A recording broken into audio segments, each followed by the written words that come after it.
What does it mean when you receive a new diagnosis of prostate cancer, and what are your options? If you are watching this video, you have newly diagnosed prostate cancer. We know that you are probably scared and have many questions regarding the diagnosis of prostate cancer and the treatments for cancer. This video is designed to help you understand what this diagnosis means and what your treatment options are. Let's talk about the anatomy. The prostate is a part of the male reproductive system, which includes the penis, the prostate, and the testicles. The prostate is located just below the bladder and in front of the rectum. It's usually about the size of a walnut and includes the first part of the urethra, which is the tube that empties urine from the bladder. It produces fluid that makes up a part of semen, and it is where the three components of semen, prostate fluid, seminal vesicle fluid, and sperm from the testicles mix. As a man ages, the prostate tends to increase in size. This can cause the urethra to narrow and decrease urine flow.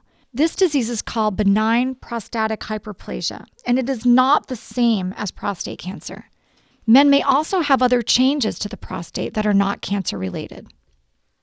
In terms of the anatomy, you can see the bladder, the prostate, the urethra that runs through the prostate, the penis, the urethral meatus. Behind the bladder and prostate is located the rectum, the seminal vesicles, and the anus. And then in the scrotum, the testicle, the epididymis, and the vas deferens. It's important to know that prostate cancer is very common. About 1 man in 6 will be diagnosed with prostate cancer during his lifetime. Prostate cancer is the second leading cause of cancer death in American men, behind only lung cancer. However, 7 out of 8 men diagnosed with prostate cancer do not die because of it. This is because prostate cancer is generally slow growing. The older a man is, the greater is his risk for getting prostate cancer. Certain genes inherited from your parents may affect your prostate cancer risk.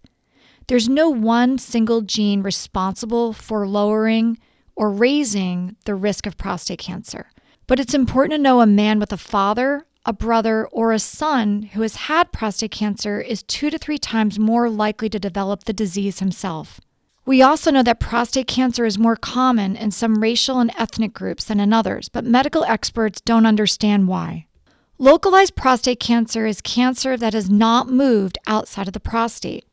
If the cancer has moved to other parts of the body, it can be harder to treat and is no longer to possibly cure. Fortunately, most new prostate tumors are confined to the prostate. Some prostate cancer tumors grow very fast, but again, fortunately, most tumors grow very slowly over the course of many years. As a result, many men with slow-growing localized prostate cancer may be likely to die with prostate cancer, but not because of prostate cancer. When prostate cancer is found, the pathologist will look at the biopsy and give it a grade.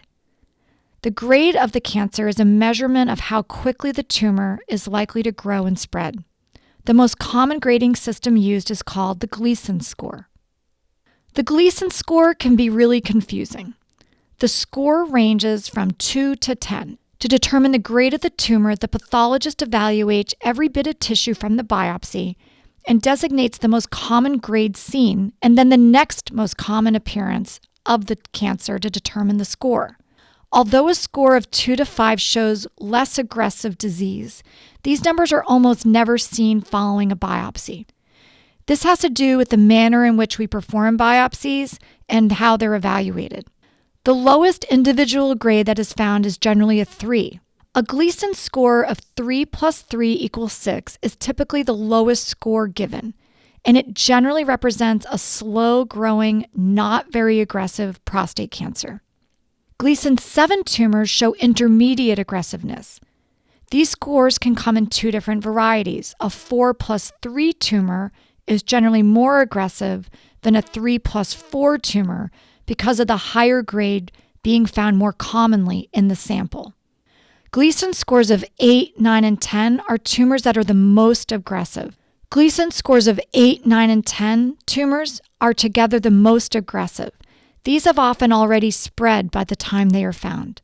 Your doctor will talk to you in detail about your Gleason score. Tumor stage shows the size and the spread of the cancer. As with other tumors, cancer that involves only a small part of the prostate has a much better chance of being treated than cancer that has already spread throughout the gland.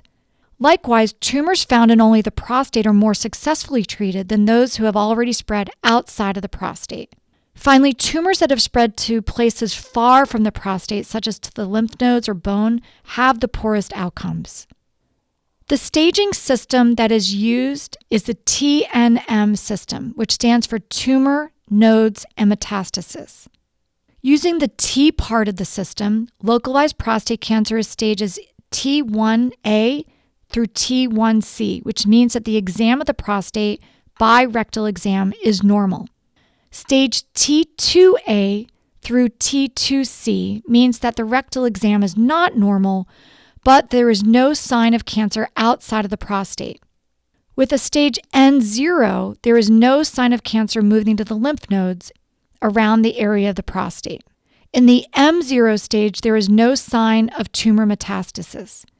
If the cancer is spreading to the lymph nodes or the tumor is spread to other parts of the body, the stage is then changed to either N1 for node and or M1 for other metastasis. Patients with prostate cancer can be placed into different risk groups based upon the information from their biopsy and their PSA level. Very low-risk patients are T1C with a PSA under 10, a Gleason score of 6 or less, fewer than 3 positive cores, less than 50% of any one core having cancer, and a PSA density of under 0.15.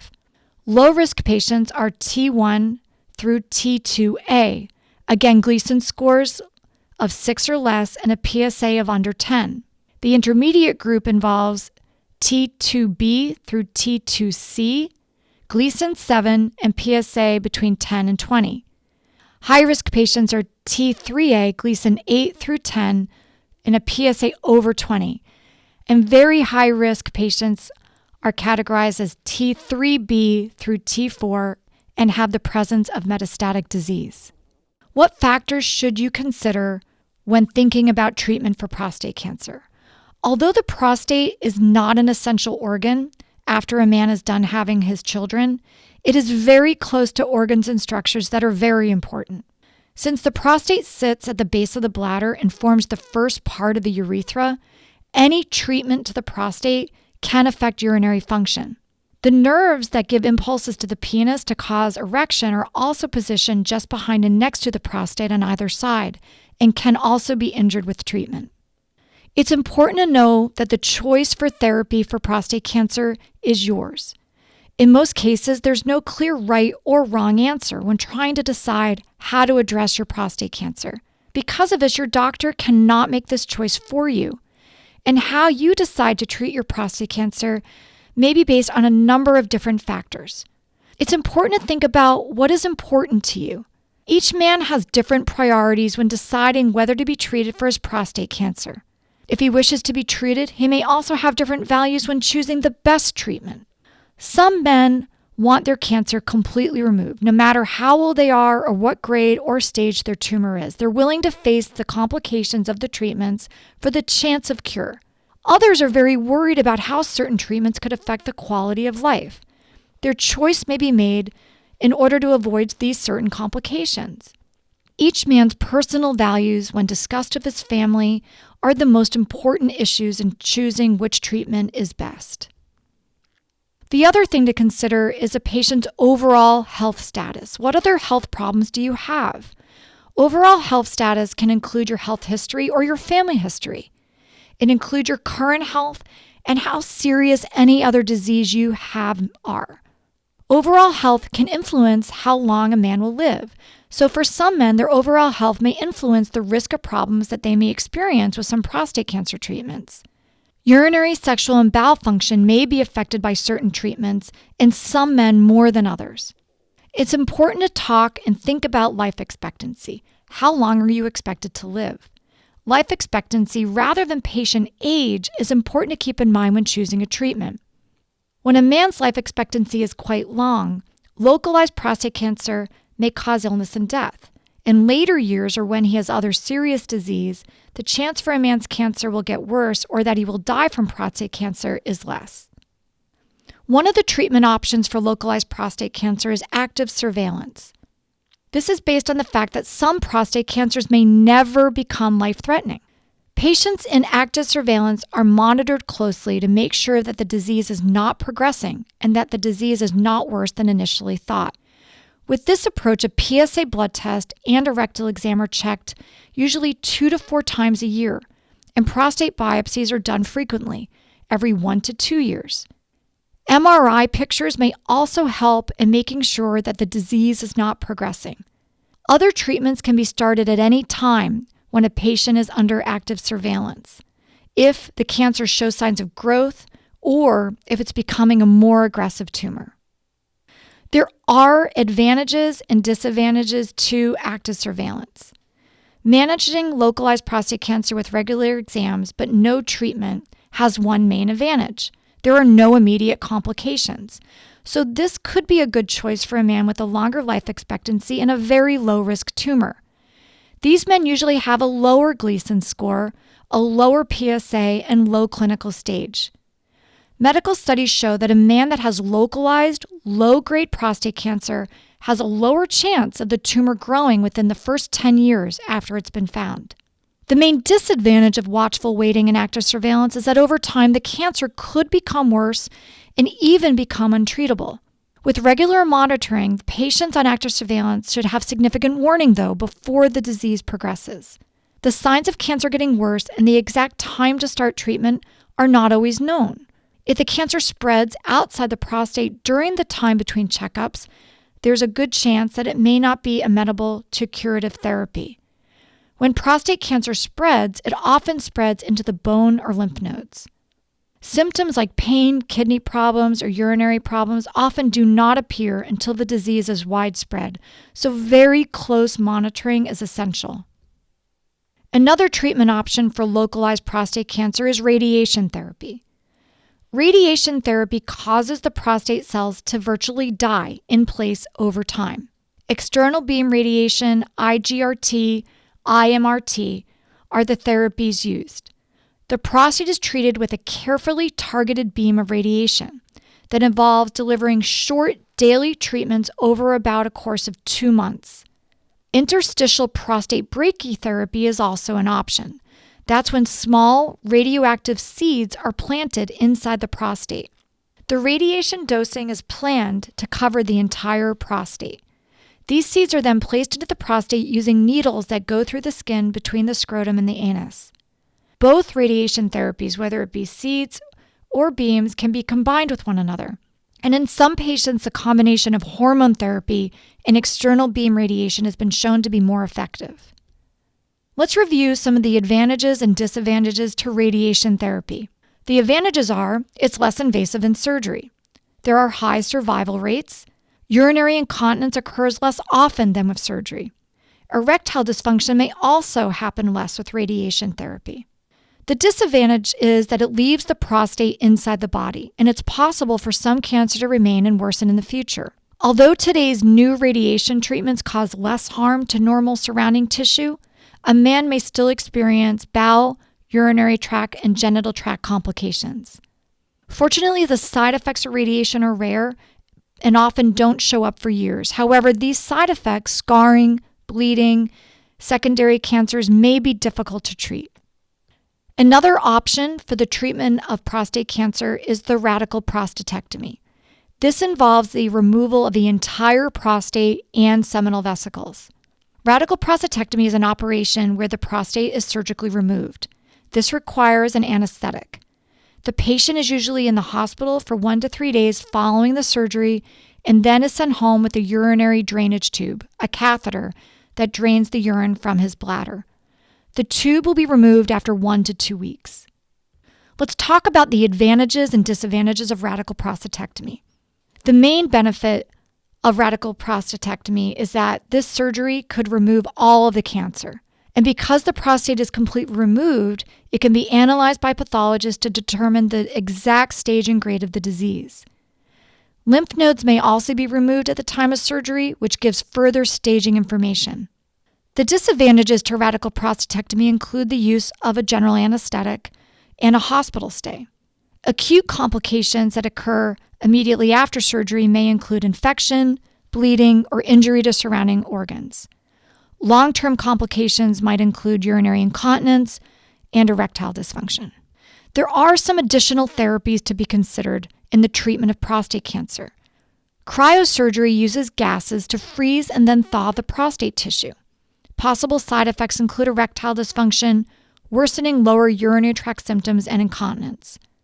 Another therapy is hormone therapy, which gets rid of testosterone production and helps shrink the prostate. Hormone therapy may lessen the cancer symptoms in men who choose not to or cannot be treated with other therapies. With hormone therapy, it temporarily does slow down the growth of the cancer, but the cancer will start growing again. This hormone therapy treatment may also make heart disease and diabetes worse. It's important to talk to your doctor about your individual risk factors, your tumor grade and stage, and what to do. Your physician may recommend additional imaging such as bone scan or a CAT scan depending upon your PSA and biopsy results. Getting all the information is key. You should receive a packet of information regarding newly diagnosed prostate cancer that will include the details of your disease. You will be referred to a surgeon who specializes in prostate surgery to discuss robotic prostatectomy. You'll also be referred to a radiation oncologist to discuss options for radiation therapy. You will also be contacted by a prostate cancer navigator. The navigator has extensive experience in counseling patients with recently diagnosed cancer. They will help answer any questions you may have and make sure that you do not get lost or confused by this process.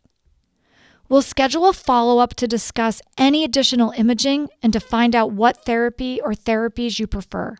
It's really important to write down any questions you might have, and we advise you to bring along a family or friend who you would like to be with you at your visit. We'll then create a treatment plan specifically designed for you. We hope that we can answer all of your questions and help you choose a therapy that is right for you. We appreciate your feedback regarding your procedure because we're always trying to improve the care that we provide our patients. If you have any questions regarding your procedure or recovery, please contact your doctor. Thank you.